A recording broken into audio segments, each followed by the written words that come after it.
Hey there. In this video, I'm showing step-by-step guide on how to change your account profile on Windows 10 and 11. Here you can see this. Now let me show you how.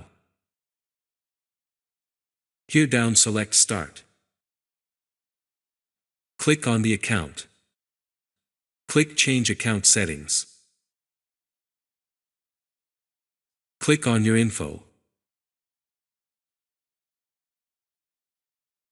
Move down and then click on Browse for one.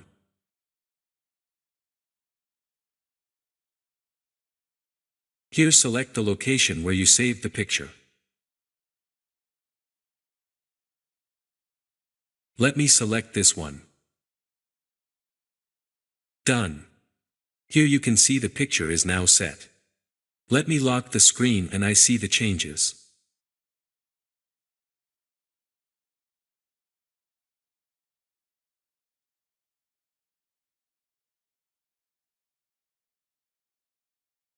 Good.